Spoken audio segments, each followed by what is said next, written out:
Bon, le temps nous est compté, mais je vais quand même faire une petite conclusion à notre assemblée générale, si vous me le permettez.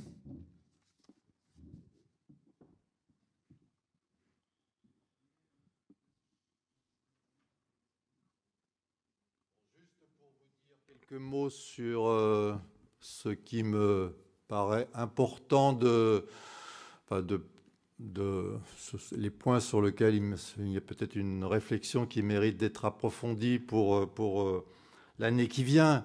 Donc moi, je voudrais d'abord souligner le poids de la coopération agricole. On a vu que le chiffre d'affaires était de 86 milliards d'euros de chiffre d'affaires, c'est quand même pas rien. Hein, ça représente, je crois, 70% de la collecte et 40% de l'agroalimentaire, 40% du chiffre d'affaires de l'agroalimentaire. Moi, je fais le pari que dans 5 ans, on aura dépassé les 100 milliards d'euros. Parce que je crois à la dynamique des coopératives agricoles. Je crois qu'elles sont capables de poursuivre leur aventure, alors à la fois par croissance interne, par le développement des coopératives sur leur marché, et puis aussi parce qu'elles régulièrement elles reprennent des activités au privé. Il y a eu quelques opérations récentes qui l'ont montré, et que donc globalement il y a plus d'entreprises privées qui vont vers la coopération agricole que l'inverse, me semble-t-il. Alors, bien sûr, les choses peuvent changer, mais c'est comme ça que je perçois les choses. 2000 coopératives, quand on prend les groupes coopératifs, ce qu'on appelle les groupes coopératifs qui sont à peu près de l'ordre de 200, on a 90% du chiffre d'affaires. Donc on peut se dire, mais au fond, les petites coopératives, à quoi servent-elles? On pourrait se poser la question. Et d'ailleurs, certains ne manquent pas d'opposer les groupes coopératifs et les petites coopératives. Certains, par exemple, j'ai eu l'occasion dans une récente commission consultative avec les syndicats d'avoir ce type de questions. Est-ce que finalement les grosses coopératives sont encore des coopératives? Question qui nous est posée de temps à autre. Moi, je crois qu'on a tort d'opposer les deux.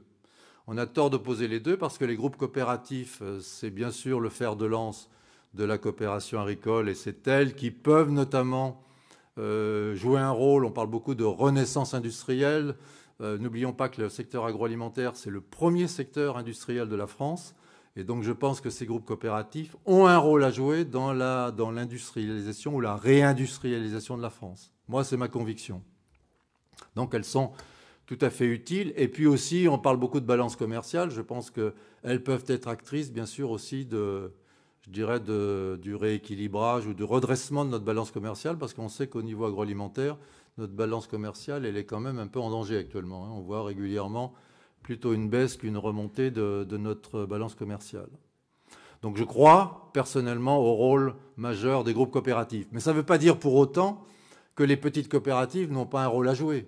D'abord parce que par nature, les grands groupes coopératifs, ils ont été à un moment donné de petites coopératives. C'est parce qu'elles ont grandi qu'elles ont changé de nature.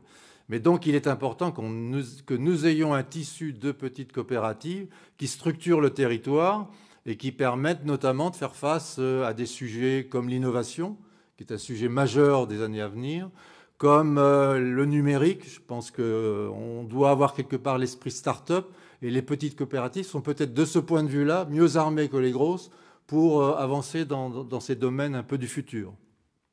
Et puis on parle aussi de circuits courts. Est-ce que les petites coopératives ne sont pas mieux armées pour gérer des circuits courts que peut-être les grosses coopératives qui sont sur des marchés plus conséquents, plus quelque part de commodité?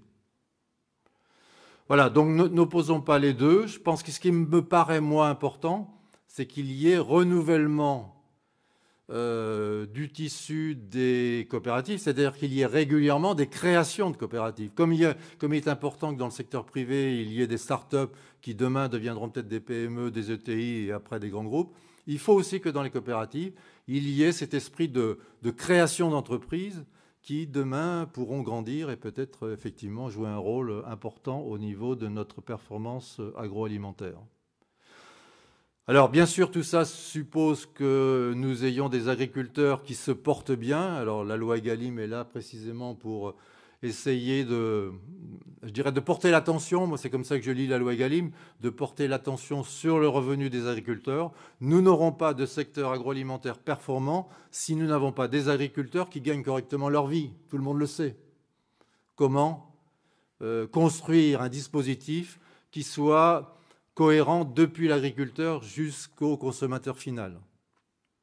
On sait que c'est un sujet qui n'est pas simple, un peu conflictuel, parce que bien souvent, évidemment, la grande distribution en particulier se sent un peu en charge de veiller au pouvoir d'achat des consommateurs, mais ça ne doit pas se faire au détriment des agriculteurs. Et ça ne doit pas non plus se faire au détriment de la performance de ceux qui sont entre les deux, et en particulier des coopératives agricoles. Donc il faut qu'on soit intelligent pour gérer la chaîne depuis l'agriculteur jusqu'au consommateur final dans les meilleures conditions. Moi, je crois qu'on peut y arriver, mais il faut qu'il y ait une bonne volonté de la part de l'ensemble des acteurs. Voilà ce que je voulais vous dire. Je vous souhaite bien sûr une bonne continuation. Je crois que c'est maintenant la coopération agricole qui prend le relais. Comme nous sommes au mois de décembre, j'en profite pour vous souhaiter à tous de bonnes fêtes de fin d'année et puis bon succès dans vos futurs développements pour 2022. Merci à tous et à bientôt.